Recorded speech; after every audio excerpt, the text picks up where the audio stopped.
It's Tuesday. We are back. Smack Talk Live coming right at you. The weeks keep on going by. We get even closer and closer to Abu Dhabi Power Slap number 9. We get a fight release. We've got a second title match on the card. John Davis going up against Isaiah Quiones in Abu Dhabi. What a banger. That is going to be in the middleweight division. We've talked about it a long time. This middleweight division keeps on getting more exciting. And John Davis is going to be back up there after a long layoff. Ding. 2 title fights. Did you expect anything less for going overseas? No, you know what? Power Slap had to do it with a bang. You got – I always love it when you have the title holder facing off against the next best guy. Obviously, in middleweight, there's a little I'll call it a wild card, a guy that we're actually going to talk to later on in the show. Azael Rodriguez obviously sitting atop at number 1 for a very, very long time, but he's had his crack at the champion twice, has not been able to get it done just yet. Now we go to number 2, Isaiah Quiones, who just came back earlier this year, has had 2 back-to-back incredible, impressive knockouts, and now he gets his crack at the champion, who's been off since it'll be a day shy of a year when he fights again October 24th. Yeah, I mean, obviously he's sustained some injuries, it's a little bit of time away. Definitely going to help him. We know he's been chomping at the bit to get back up there, but not to be overdone. I mean, road to the title 3, going to round 2. I mean, let's recap it. Round 1, dude, has been a very highly entertaining series. The amount of knockouts that we've had throughout the entire thing has been phenomenal. Let's not bring up the whole foul thing again that started in the beginning. Things are starting to get a little bit cleaner as we kind of move along. But I think for the most part, overall, it's getting entertaining. We're seeing, the friendships develop. We're seeing the fights start now in the house, and we're starting to see some very high level, obviously matches in Power Slap. So I think overall it hasn't been overdone. I think the lead up to this is going to be phenomenal. We don't know for sure yet, but I'm assuming we're going to see a lot of these guys from the show on that Abu Dhabi card as it comes to, and it looks like we've got some superstars in the making as we head in here into round 2.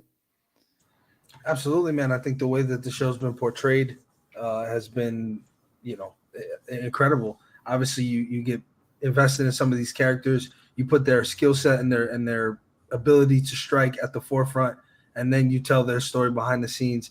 The issues that they had in the house, right? We know Pono is kind of the godfather of the house in season 3. We see him obviously intervening in some issues that brew up in the house at some point in time. We also see Brandon Kerr, that personality that we saw on stage spills over behind the scenes into the house. So I think in hindsight, when we all have been kind of, chomping at the bit, hoping that we'll see more of the house stuff, but it makes sense now that we learned about those characters early on, and some of them, obviously a little bit more recently than others. And then we see them and that character leak out into their personality and their engagement in the house. 100%. Let's talk about, King DeFrank, one of those guys that came in round 1, a beautiful knockout, being able to take care of advantage, moving on to the second round in the 155 category, which is seemingly is going to have a lot of really good competition here really quickly. Goes up against Joshua Bovair. Didn't get the outcome that he wants, but someone who still has a very bright future ahead of him, who is going to make a lot of jaws turn. Let's bring him in. Let's talk to him about that entire experience. What's going on, my man? How are you? Hey, what's going on? Thank you guys for having me. It's always a pleasure to be here. Absolutely. I'll let fellow New Yorker Ding start this one off. I'll give him the honors.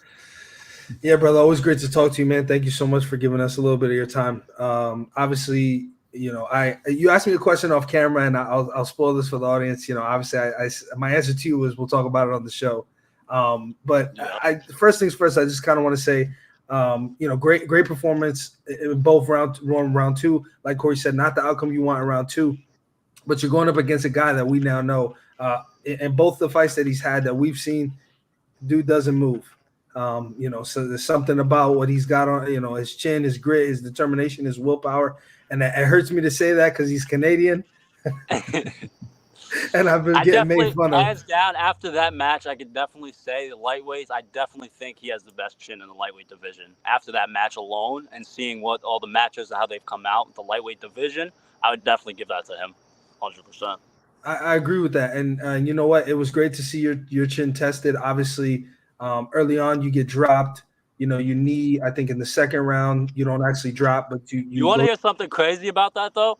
In my mind, I thought those were vice versa. I thought the first round I stood there and then took a knee, and then the second round is when I got down. I had that whole thing vice versa in my head, and then watching it back kind of threw me off. I'm like, oh shit.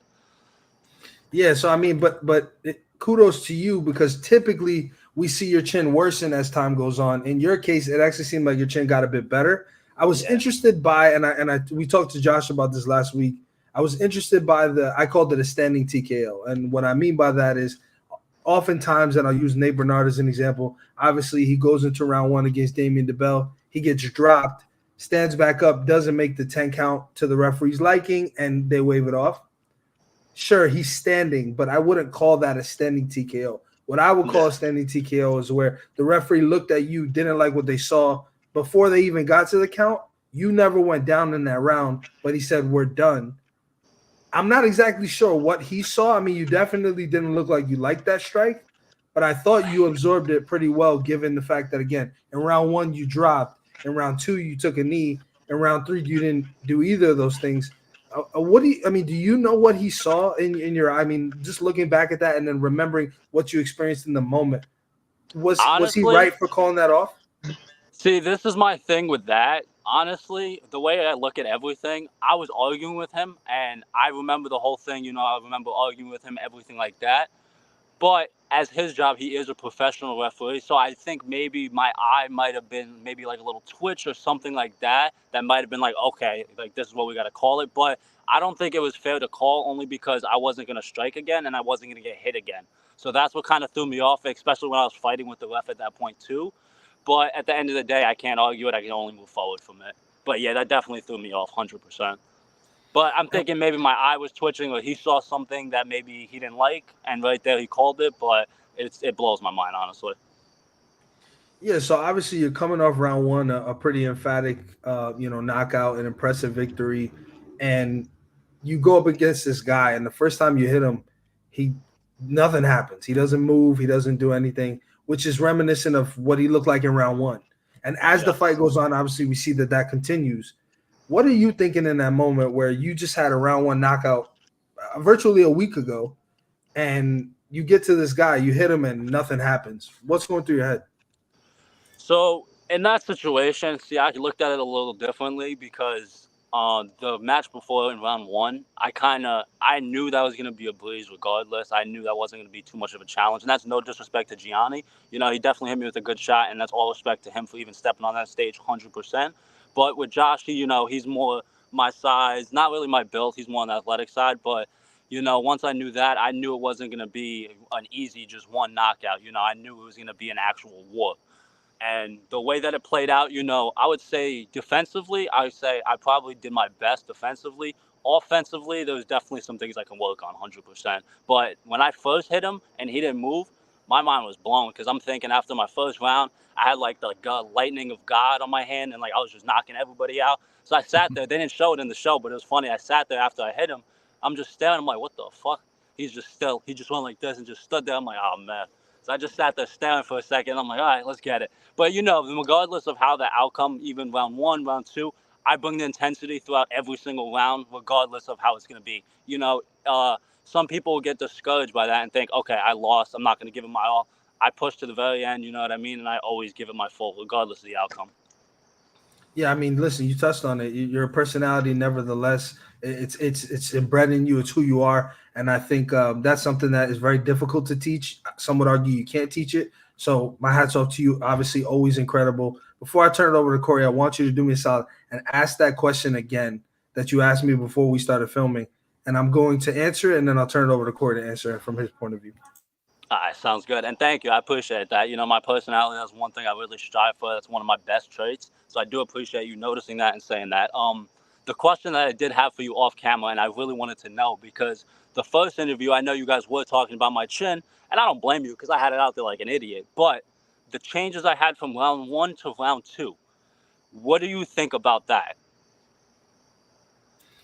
Yeah, I mean, I think looking back at it, and let me see if we actually can pull this up. It might be a little bit better if we can have this conversation. So we'll go through obviously this first part of it. You strike first, and once we go through strike number one, I'll cut this off. So obviously we talked about this, the fast windup, but you're accurate. So I don't think it's a bad strategy. But again, you see him and you're like, oh shit, not really a whole lot on that one. But I do think the fast windup. So we asked him the fast windup. He said kind of freaked him out. So I don't think it's something you should get rid of for sure in your toolkit. But here we see you tucked it. It's funny. They actually cut a part of this because I was sitting there with the left for like a minute straight. He kept trying to push it up. I just kept pushing it down. Yeah. So he hits you right on the money. You get up very fast. Having experienced that, obviously you take a knee to ground yourself. Having experienced that, would you, in theory, in hindsight, would you have stayed sitting a little bit longer? No, I think. My thing is, it's all off base reactions. I don't think about it till it goes up there. And when I was up there at the moment, my first reaction was just to get up. And then, like you said, maybe I should have took maybe stayed down a little longer. But that's why I ended up having to take the knee because I realized I do need a second.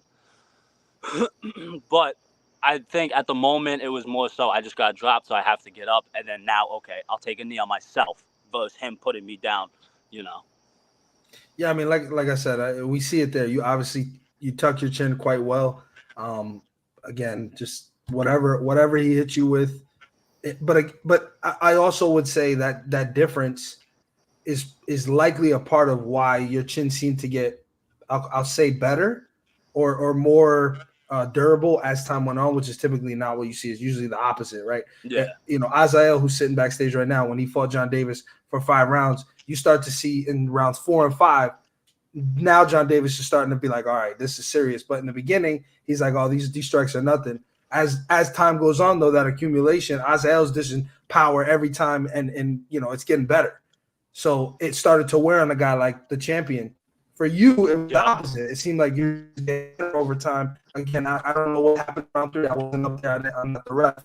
But it just seemed like you were absorbing the strikes a little bit better, and I think part of that is probably the strategy change and how your chin was positioned and the way that you want it. And I do know that the referees place you guys, and like you said, they cut that stuff out. Corey, what were your thoughts on that video you saw? Yeah, so it's actually funny because when I actually watched that strike back, it actually reminded me a little bit of Wolverine, versus Austin Turpin, where he was pushing the pace because the windup was faster than normal, and you actually changed the arm slot of your arm on the delivery of your strike. So this is where I think the advanced level is getting with strikers that make things different because you're changed. So based off the position of the jaw, you change the trajectory of your arm to get better placement on the button. So I think that's more of an advanced technique that you may or may not have even thought about. But I also think it even goes even further on the defensive side of things as well, because obviously you can have your chin out, your chin back. I think that's like, basic 101 of defense. I think really what we're starting to see now is we're starting to see guys utilize the platform as a third appendage, more or less. So they're a tripod. They use the table for bracing. We see guys that transfer their weight from side to side to absorb. We see guys that more so want to lean into, like a Russell Rivera, that will lean into your strike. And so I think the evolution and how you think about absorbing it, or even another prime example, who's got to come tomorrow, Darius, he's notorious for the roll.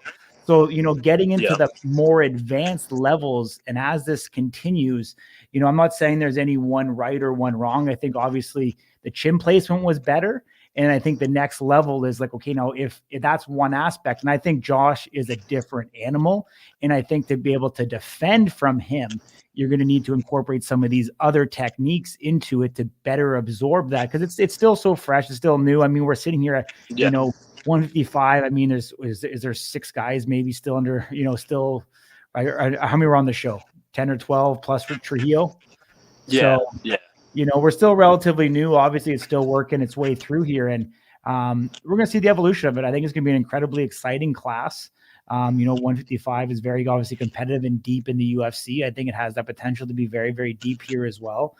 And we're going to get a lot of really good matches. And, I think you have a bright future ahead of you. I hope you're training incredibly hard every day. I hope you're focusing on that next time and you're ready when that phone call comes, man, because definitely want to see more of you for sure.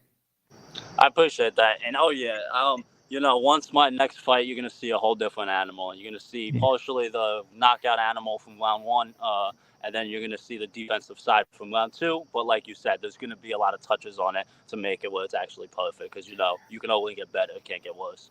100%, man. We appreciate you joining, my man. We're running a little bit long, unfortunately, but we'll catch up with you again real soon. And all the very best. And hopefully we see you back up there at the table real soon. Thank you, guys. Always a pleasure. I appreciate it. Take care, my man. Appreciate you, dude. Thanks, man. Thank you. All right, King DeFrank. There we go. Great catching up with him.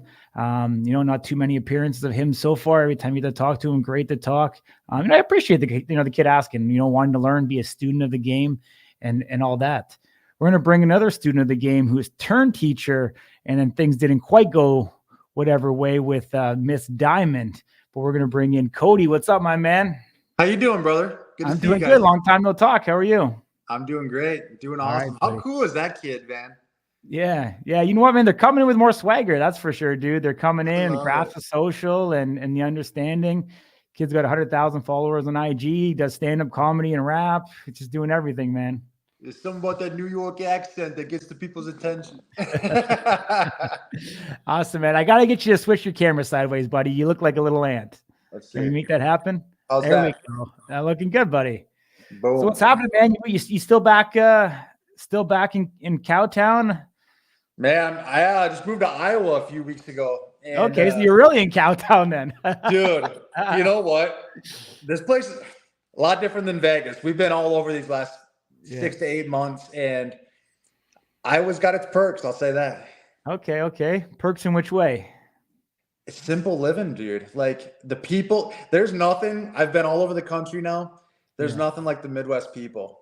These people, they get it. They understand what it's like to slow down and just appreciate the day to day. Yeah.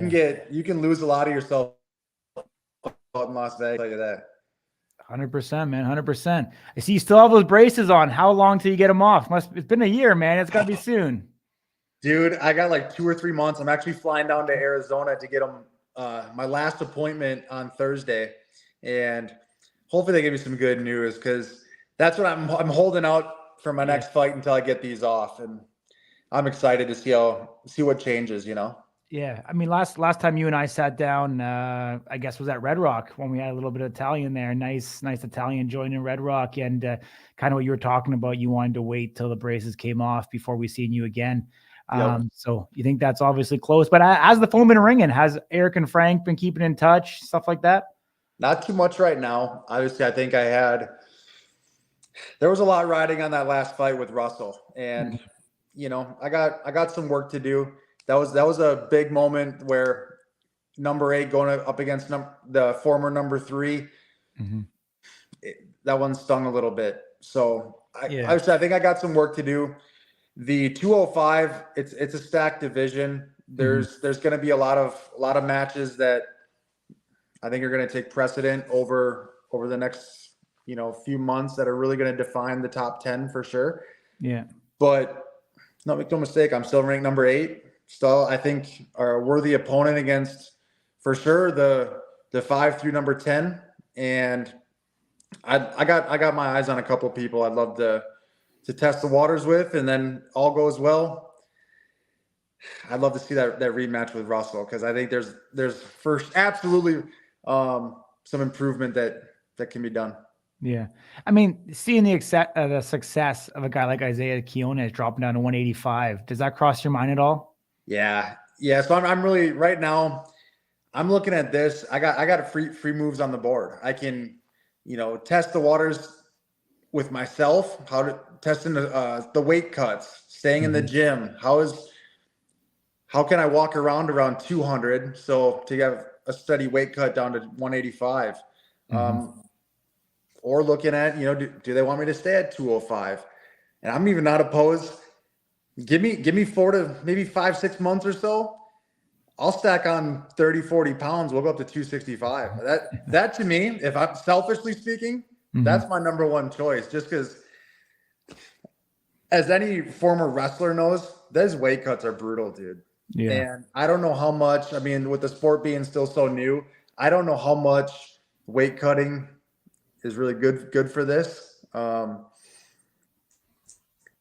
Yeah, I hear you, man. But I mean, some weight and go test myself up again.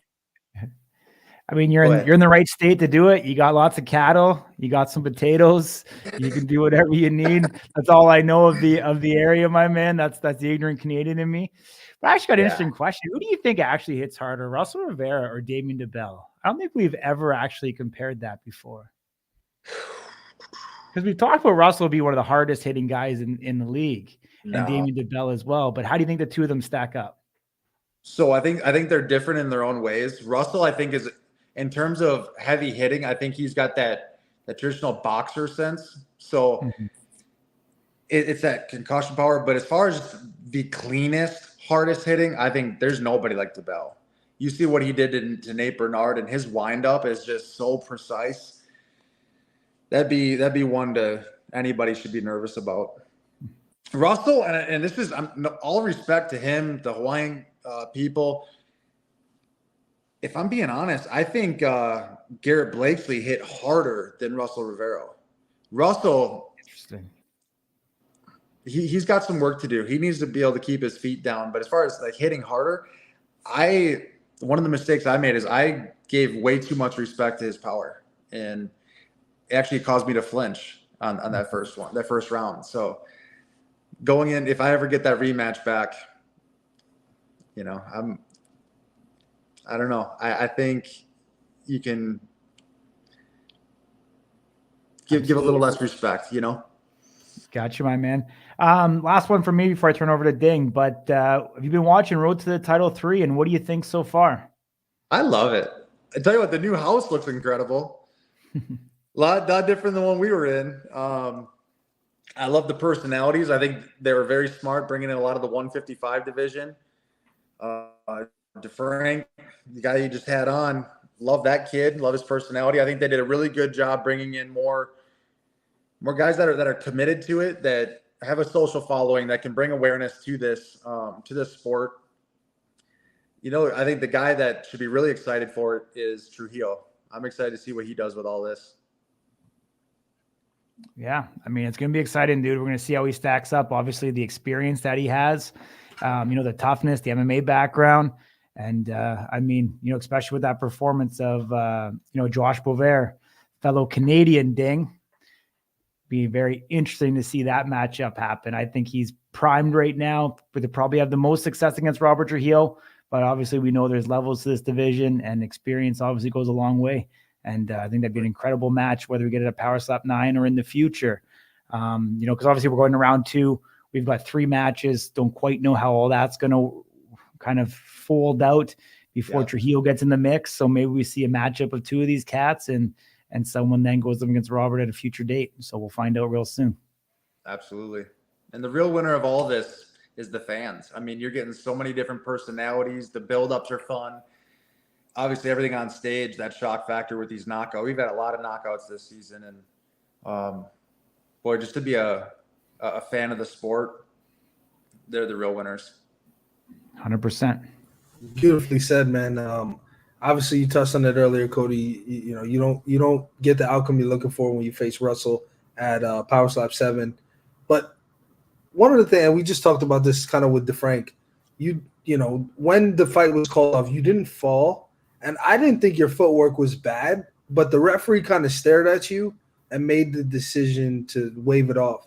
In that moment, I mean, it was a while ago, so I understand if you can't remember or whatnot. But do you think you were like? Would you agree? You know what? I probably shouldn't have continued, or do you feel like? Because again, if somebody walks towards the ref and they trip or something, that's an obvious one. Or if you're leaning on the referee, kind of like, moving forward with your head and not your feet, I get it. But in your case, you were standing there. He didn't ask you to move laterally or anything like that, and he just looked at you, stared at you for a second, and then decided it was, you were done.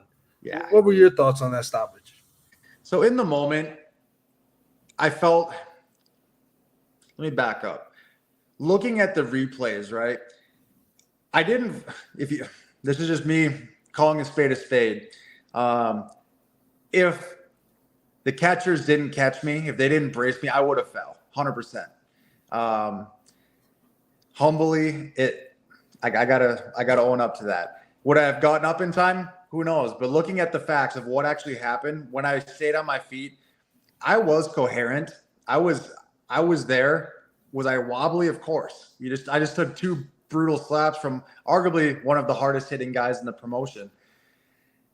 But here's the thing. If you look at the consistency of these calls, that's where I struggle. And that's something I need to get over. We all need to get over. The refs have the final say. They go over that in the rules exchange. They have the final say. Now, I was fine. I could have at least delivered a slap. Let me go at least one. Now, here's what I'll also say is if I didn't put Russell away, I probably would have went out, dude. I was at that point where let me get one. Let me go out on my shield here. Let me deliver one because Russell, we know I do have some power, but Russell, you hit him just right. AJ's put him down. He's been known he doesn't have the chin like what everybody thinks he does. So I would have loved to test myself against that. It is what it is. You know, we can Monday morning quarterback it and say I should have done this, should have done that. The real biggest thing is I shouldn't have flinched. That's where I'm most disappointed in myself because if I didn't flinch, eat that first one, it would have been way better. I mean, I don't know. Who knows? Yeah, I mean, I appreciate you being honest, man. A lot of people wouldn't admit that they, would have fallen. Watching that from the outside looking in, I agree. You took kind of a stutter step on your way backward, and I thought if they didn't put their arms out, you probably would have fell. But it seems like that happens often, man. This was game plan going into Russell. I didn't speak on this. Actually, I think Corey, you and I talked about this a little bit. I had, I think, a 7 or 8 inch height advantage on Russell. My whole game plan, if you saw me that first slap, I stood damn near straight up. I didn't brace hardly at all. Normally, I bend the knees, really brace, shrug the shoulders up a little bit, tuck the chin. I didn't do any of that. The whole idea was with him being 5'8", there's no way he would have been able to reach me the way that his windup and his strike is. He would have had to step. Sure enough, he did. Unfortunately, because I flinched, the flinch takes precedence over the step. So my game plan, in theory, if I don't flinch, he would have stepped. Boom, there's foul number 1. We saw it on the second one. He stepped. They didn't call it, but if you look at that replay, that was one of the worst steps I've ever seen. Now, where I think they need to clarify moving forward, and I've talked to a lot of the strikers on this. What the hell is the difference between a minor heel lift versus a step? Dude, that's bullshit. And they need clarification on this. You're going to piss a lot of people off. And I tell you what, people like these heavy hitters, Brian Ellis, Austin Turpin, Vern, these guys that are getting nailed with this, you're just going to say, fuck it, and call minor heel lift versus a step. A knockout's a knockout. I mean, there has to be it has to be cut and dry, so we can all get behind. Okay, this is where it's at. This is what's allowed. This is what isn't. And it's a shame because I think I had a solid game plan going against Russell, and unfortunately, we didn't get to see it due to the minor heel lift rule. Man, it's crazy. We've literally had that exact conversation on this program, and I agree. It's way too vague, and I think that is where the inconsistency comes from. That's not to say you should freeze frame and measure everyone's heel lift, on the screen, but there has to be some form of measuring. Listen, this is as far as you can go. This is what's considered minor, or you just like the crazy Hawaiian we found out was coaching the guys. I talked to Dakota McGregor last week. No heel lift at all. Like just keep your feet planted and make it simple. But I think the concern is probably that there'll be more fouls that way. So it's a work in progress, but I agree that that's a black and white term, and this is sort of a gray area. So Nonetheless, final question for you. You talked about it earlier. You have your eyes set on a couple people. Obviously, you got a big opportunity being number 8, getting to go up against number 3. Unfortunately, it doesn't go your way. He's now sitting at number 2. So there's a lot of people between you and him. Should you, obviously you said you're in pursuit of that rematch at some point. How do you get back there in your eyes? Who do you go through? Who's a worthy opponent that you think can kind of put you right back in that mix? Alan Klingbeil will be a fun one. I know he's ranked above me. I think if they're going to be gracious and give me mercy, give me Alan. If not, give me one of these guys off road to the title 3. Let them prove, give them an honest shot at top 10. If I win myself there, give me one of the higher up top 10s. And if we win that one, give me Russell. Give me the number 1 contender spot. So I think I'm for sure 2 matches away from a rematch with Russell or a number 1 contender spot. Or if they want to get some fresh meat up into 265 heavyweight, give me 6 months. I really selfishly, I want to share the stage with Nate Bernard. I think give me a healthy 20, 30 pounds on. That'd be a fun one. Yeah, I mean, you talked about middleweight a little bit earlier. If you were to make that move, you'd be the tallest middleweight. The Chief is the closest at 6'2". So, yeah, I was a little, when you said that, I was kind of raising my eyebrows, like, you're a bigger guy. The biggest thing with that, and I don't mean to interrupt you. The biggest thing with that, I absolutely need to get a nutrition coach and get dialed in. I'm going to hire in one of these. He's like a dietitian, helps with a lot of weight cuts with the UFC fighters, and do a proper water cut. Do some testing before and make sure it's dialed in, because I think the worst thing you can do an unhealthy weight cut, go in knowing you're going to get cracked and don't get the decision you want. So make it, if I'm going to do 185, it's got to be right. And you're absolutely right. I'd be the tallest 185. From what I heard from this last competition, I have the biggest hands in all the promotion. They measure from your pinky to the end of your thumb.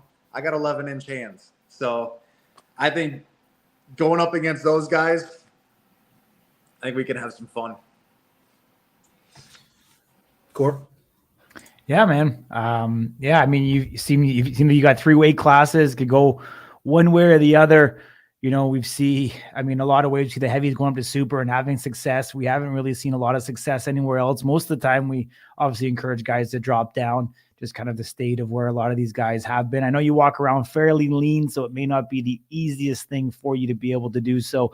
And especially with that height, I mean, just your natural body weight and composition that you carry around, probably not the easiest thing, but there could be some substantial advantages over some of these guys if you are able to make that cut down. But kind of like Alan Klingbeil, TJ Thomas, those are fights, obviously, guys that are right in your kind of in your wheelhouse, kind of very much in similar predicaments, I think, as you. Obviously, we're going to see Alan up here on the show real soon.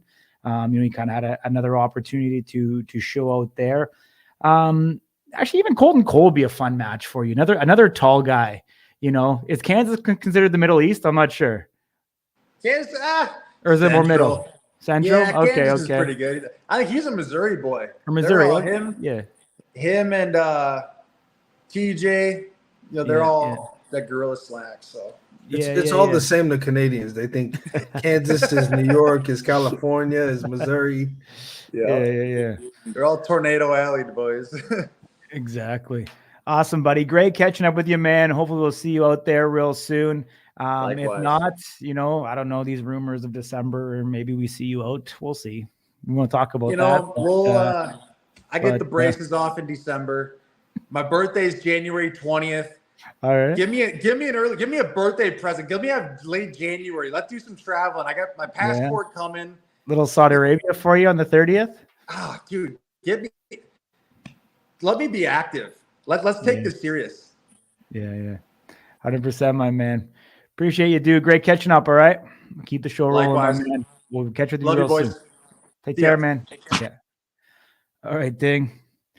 I think it's always funny. Whenever I say anything half controversial or funny or this or that, you just howl. Every time you laugh, I'm just like, oh, what'd I say?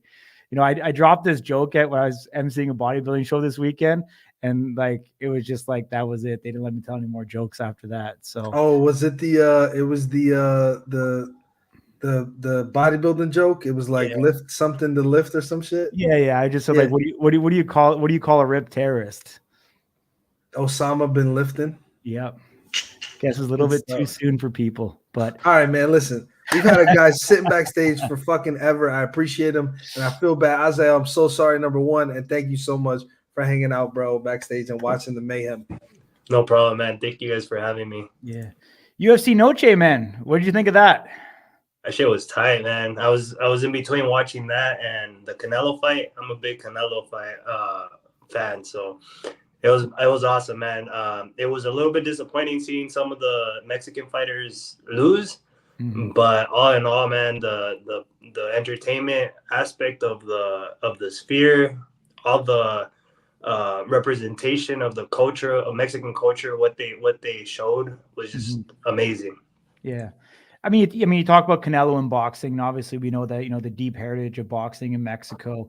We know the UFC has made a substantial investment into Mexico, not only with this event, but obviously with the PI, in Mexico City, which is it open or not? I know it should be open real soon if it isn't, but what's it going to take for the Mexican fans to really get behind slap fighting, do you think, and really make it a household thing that, is much watched TV?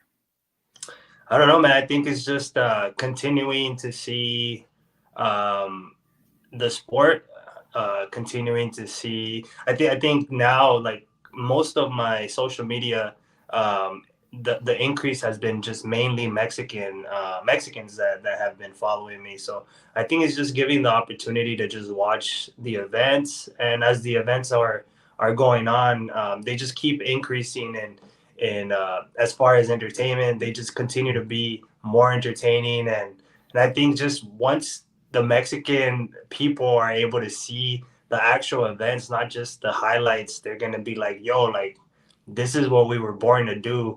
What the hell is this? And then obviously seeing a Mexican fighter like myself being ranked number one, just being so dominant in the sport, I think that would help them be able to adopt the sport a little bit more. Mm-hmm. Your initial reaction to Isaiah Quiones getting that title fight? How did you feel? That I mean, I honestly was. I said I had called it. I was like, Isaiah. It's either Isaiah or myself. Isaiah has been doing pretty good in the division, coming in, beating Ryan Wallace, and then coming in and beating number 2. So it wasn't a surprise for me. I knew that Power Slap was going to give him something like the title. It was either the title or give me Isaiah. So it wasn't a surprise at all. So when they announced it, I was pretty happy for Isaiah. Isaiah's my homie, and it was something that I was happy to hear. Mm-hmm. Where does it kind of leave you right now? Like, do you feel like you're kind of stuck in waiting, or what do you think? How, like, what's next? Yeah, I feel like, I might be a little bit stuck. I don't know. I feel like with that loss with AJ, just kind of messed up everything, my whole trajectory of where I was going, and just put me on hold now. So it's like it kind of put my life on a hold, and it was just it kind of even like regressed me a little bit. I was just like, man. So I don't know. I think Power Slap now is either gonna give me someone like the winner of Isaiah or John, or the loser, or Bordeaux, or they could even give me someone in the lower rankings to kind of give them an opportunity to fight some of the top contenders in the division. So just like when Cody fought Russell, they gave him the opportunity to fight someone in the top. So I feel like maybe they might give someone of the lower division, the lower in the division, an opportunity to fight me, just to see if they do have what it takes. But I don't know. I think I honestly feel stuck, but I don't know. What if they called you and they said that, the winner of the show, Road to the Title of season 3, they wanted you to go up with the middle that came out of there? Would you take that fight? I think so. I wouldn't mind giving them a little opportunity. I feel like the sport is still fairly new, so even though I've been in the top for the last 2 years, I wouldn't mind giving them an opportunity and showing them why I am the number one. It'd be cool to just having them just attempt to eat one of my shots and be like, "Oh shit, this is what number one feels like." Mm-hmm. That dream match. I mean, obviously, John and Azael are locked in there. If you had that dream match, who would it be right now outside of John? Isaiah, once I was there live in person seeing what he did to Wes. Mm-hmm. Once I saw that, I was like, Isaiah kind of came up above John in my radar. So I think a dream matchup for me right now would be Isaiah and myself, just because of the amount of power he has and the chin he's shown. So he's also gone up against Russell and was able to take some of his hits. So just being able to put Isaiah out, even though he's my homie, no offense, Isaiah, don't get upset. But I think that would be a matchup to make, just two homies going at it, going all out, and seeing who is the dominant performer in the division. Yeah. How do you think that match between Isaiah and John is going to go? I definitely see someone getting knocked out. I'm rooting for my boy Isaiah, but not counting John out. And John has power, so I honestly, I would give it to whoever goes up there a little bit more prepared, whoever put in more work in their camp, and whoever has the bigger heart that day on stage. But I do see someone getting knocked out. Ding, over to you, my man. Azael, my brother. I'll match make a little bit. We'll play out a couple scenarios. I'll get your thoughts here. John Davis goes up against Isaiah. Let's say John Davis retains the title. How do you sort of justify yourself getting another opportunity over a guy like, let's say, Brandon Bordeaux, who people in the chat seem to think sort of what do you think about that? So for me, it's even I did get disqualified. I honestly still to this day feel like that was a bad call. There's been so many hits a little bit above, and they don't call even a foul. But just I don't know, man. If I would have hit AJ in the lower target, I would have knocked his ass out either way. So I feel like just seeing the damage that I did to AJ, a former light heavyweight champion, being able to take his hit so easily, I don't feel like that disqualification should not just justify my opportunity to get John 3 right away. But again, Bordeaux has also been doing his work. He's been climbing the ladder really fast and has been putting in work. So that's something else that I wouldn't be upset if they give Bordeaux an opportunity. For me, it would be like if giving these guys an opportunity, and if John actually wins, like that just kind of boosts my kind of like my resume. So if I beat John on 3, then I don't have to be thinking about these other guys anymore. So that's the only way that I feel like you would be able to justify it. Just rewatch that fucking match with AJ and just see that it was in a fucking club. That match just messed me up, man. I was so upset. Yeah, I can see you're pretty passionate about it, and I'll do that. I'm gonna go look back and I'll be honest with you. I normally just take the call for the call, but if you're saying it with your skill set and how dialed in you are on this, I'll trust you, and I'm gonna go. I'll go look at that. But aside from that, I think the other wild card here is if, let's say, Isaiah does get it done, but it's a grind them out 5-rounder, similar to what you had in your second fight with John. There's room for John Davis to say, hey, listen, I've been a champion that's defended my belt a few times. I deserve a rematch. And I think that throws a little bit of a wrench in things. Also, that means that there needs to be more activity between the guys that are in the 1 through 10. Have you given any thought to that? Do you think that that's a possibility? I have not thought about it, but what I have thought is if I do get a match before any consideration of John and Isaiah rematch, if that were to be the type of match that they have where, hey, like we should have an immediate rematch. But if I have a match before that whole discussion of a rematch is discussed, and I knock my opponent out really bad in the first round, I think honestly that could easily override that. Yeah, I mean, listen, brother. If I'm being honest, there's some people in the chat that are saying that you've got something going on. I won't lean into it any more than that. But it's pretty exciting to see if that's true. But again, just out of respect, I'll move on. You're still number one, right? You're coming off of a loss technically. What do you think that says about where the powers that be, rank you in the grand scheme of all this? Isaiah has a great knockout over Wes, who I believe Wes ever number one?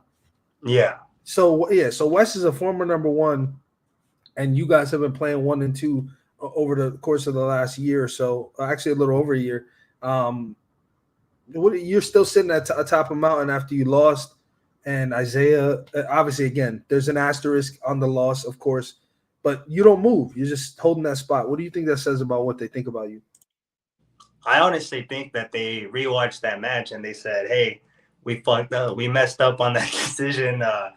Azael deserves to stay. I honestly do firmly believe that they know that they messed up and made a better call.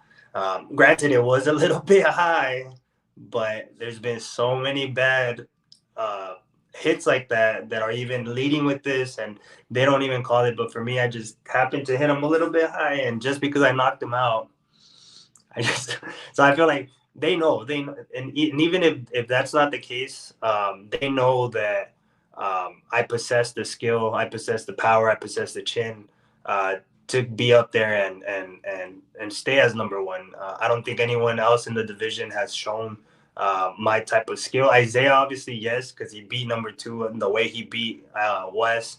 But again, Isaiah's still fairly new to the division.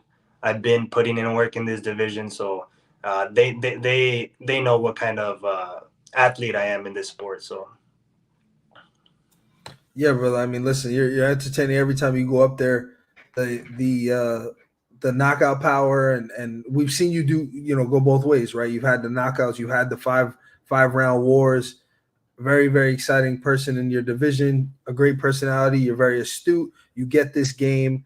You're somebody that's constantly improving and getting better. We see you on your runs out there, going to the gym, checking in on social. So you're definitely a role model for the guys coming up. And I know, I don't want to get deep into it, but I know you some of the guys from season 3. You met them in some way. We'll talk about that once the show's over. If it's not, revealed in some way, but ultimately for you, I mean, if we do see you at Power Slap 9 or Power Slap 10, whenever that comes, you're always expecting it to be exciting. I do want to say before you go, man, first of all, it's your birthday, so happy birthday. The big 31 and young. And so we're incredibly grateful and honored that you came on our show on your damn birthday. I know you said you're at work, so I'm a little disappointed and all that. Hopefully you have a better celebration planned after you get home. But nonetheless, happy birthday, man. Thank you for joining us. And you always have a home here, man, at Slap News. I appreciate you guys. All right, brother. Thank you to everyone that I saw they're all going crazy. They were all saying happy birthday. Thank you, everyone. All right, brother. We'll talk soon, man. All right, man. You guys take care. I'll see you guys soon. You got it. Core. Wow. I think we outdid ourselves on this one, man. Great guests. Obviously, we get to talk to King DeFrank, a guy who, the one question I didn't ask him, and if he's still in the chat, maybe he can answer this. Bovair came on the show last week with a crown on, and I missed it for almost the whole segment until the very end. And I asked him about it, and obviously it had something to do with DeFrank's kind of thing with the crown on stage and stuff like that. I wanted to see what his thoughts were on that little bit of after fight sportsmanship. But he comes on here, big personality, a guy that's has unwavering confidence, isn't discouraged, if you will, by kind of what happened. He's learning. He's kind of reflecting on his skill set, and there it is. Gonna take more than that. I love it. I love it. We appreciate you, man, jumping off here and tuning in and following along. But a guy that I think has a great future, like you said, in the lightweight division. And again, I think lightweight for it being a newly built division is very exciting, particularly when you have guys like Anthony DeFrank in that division. Then we move on to Cody Belisle, obviously a guy we haven't seen since Power Slap 7. But I think a personality nonetheless. Obviously, Corey, you spent a little bit more time with him on a I don't want to say personal per se, but behind the scenes, off camera, in Vegas, kind of around the event. So him a little bit better than I do. But from what you've told me, and I'll say this, he's a very smart, and I felt this in his answers, and I listened to it. Very intelligent, has great fight IQ, understands this game, knows what he did wrong, is very honest, and seems to be motivated to return and work his way back to the top of the division. The middleweight one was a little interesting for me. I don't know if 6'3" middleweights is exactly the way you want to go, but I also don't know if he wants to go up to heavyweight either, because packing on weight is not the easiest thing. But hopefully, he figures out kind of what's best for him, and we'll see him very, very soon. And then finally, we close the show with a guy that everybody knows very well, who's been around since the very beginning, a guy that people who only watched the show probably didn't think much of, with his antics and the mattress and all the other stuff in the house on season 1. He cleans that entire image up as time goes on. I mentioned it. He's on social, checking in, doing runs, doing different kinds of physical activities, training, constantly getting better. And he serves as a mentor. He's very active in the Power Slap community. Just great to hear from him. Obviously, I'm surprised. I didn't know him and Isaiah had such a great relationship. And one thing that I'll mention about, we talk about Mexicans, and obviously UFC Noche was a big deal. Mexicans are just incredibly durable people, and they're known for their toughness and their determination and their willpower. We talk a lot about it for the Hawaiians in this sport, but I think just generally, if you could create a fighter for Slap, you'd create a Mexican. Like, let's just call that what it is. You would create somebody with the determination, the willpower, the grit of a Mexican. It's just in their heritage. It's in their lineage. I mean, you watched it this weekend. Ronaldo Rodriguez, who's Mexican-born, got the piss beat out of him, dropped twice in round 1, comes back and gets a win, a decision win in round 3. It just doesn't happen that way. Brian Ortega is a Mexican-American, gets the shit kicked out of him for 3 rounds and doesn't ever go out, when realistically he probably should, from a guy who's very tough and powerful. So I just think it shows in every aspect of the Mexican culture, and I'd like to see more Mexicans. I know we have Azael, we have Stevie Ray, Payne. Excuse me, I did the same thing you did, Stevie Ray Ellis, and then obviously, is Dorian Mexican? I can't hear you. Oh yeah. I think so. Meta Verona sounds Mexican to me. Missouri. The South, yeah. I think it makes sense. And then Dorian, another one that's very tough.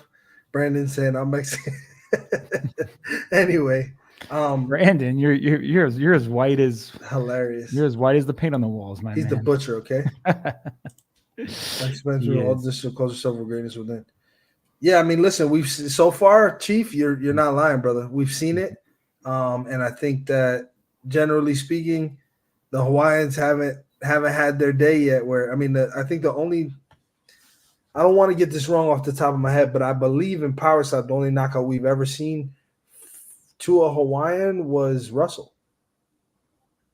Mm-hmm. I'm pretty confident as I sit here now and say that. Yeah, Kalani's tongue, and he wasn't sleeping. Dude, you go back the first 5, I would say it was first 4 or 5 Power Slap events. There was a Hawaiian curse. There was only allowed to have 1 Hawaiian win on a card. It took a very long time for that curse to be broken. So seeing the evolution of it was quite interesting. I remember sitting there in the press room, and it was kind of like a running joke going around about that there was only so many Hawaiians on a card that could win.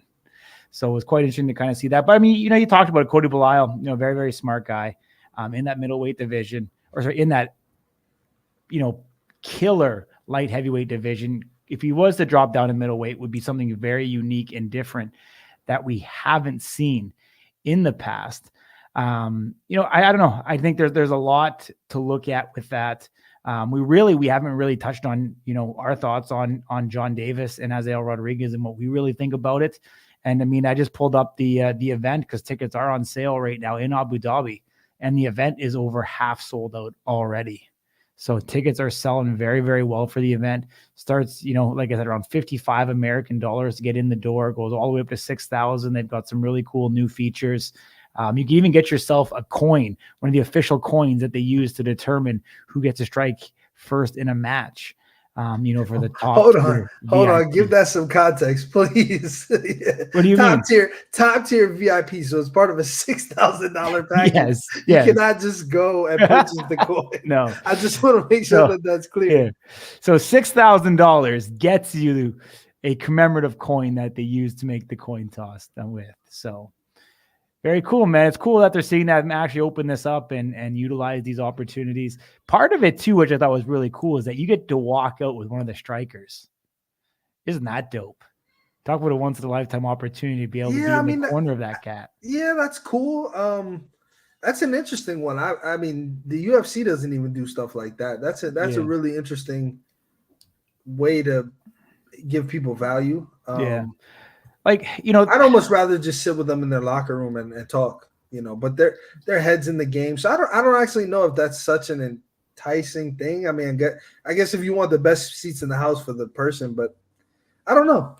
That's a weird one. I'd love to know what people in chat think about that. We talked about, obviously everything was VIP experience early on. They're still keeping this as a very exclusive VIP thing, 3,000 people. It's all about social, being up close and personal. Now you're getting that opportunity again. And I mean, we're seeing it more and more now with these, these personalities and the people that are attending these events and, live streaming and all the filming and everything that's going on. I think it's right up the alley with what people want. They want to be seen beside the fighter. They want to see the videos and the photos and be able to post it on social. I think it's so millennial driven of what, the demographic wants, whether they have $6,000 American to spend on that type of thing. I don't know, but hey, if you live in Abu Dhabi, you're doing all right. Yeah, exactly. Having some random walkout with me. He'd be turning around, get into a slap fight before the slap fight. It's a tough one, man, because I mean, somebody who's paying that kind of money, may want to make it about themselves on camera, and I don't know. I'm interested to see how it'll play out and who will do that. I'll just say I don't want to be walking out behind Dumpling or Crazy Hawaiian when they're about to go to war. So, yeah, you won't be able to see me anyway. Let's just be honest. These guys cover the whole screen, the camera. They're massive. They're huge. Pause. And so I don't know if that's so enticing, but it's an interesting one. Like you said, the coin. You can get the coin, and so we know that a coin exists. And then also you can walk out with your favorite striker. Yeah. Or we can just play into the, the whole theory that the coin never has been used. We've heard that one as well, but we'll leave that to next time. All right. We have to get like the most conspiracy theory person out there. And I know who it is, but I won't call him on air. But anyways, we might have to get him on for a show and then debunk or add fuel to the fire of all these conspiracies in Power Slap. But, odds of a women match in Power Slap number 9. If you would have asked me this before this morning, I would have said 99%. But from what I seen this morning, I know what you saw this morning. Makes me rethink the potential that this might not happen the way we thought it would.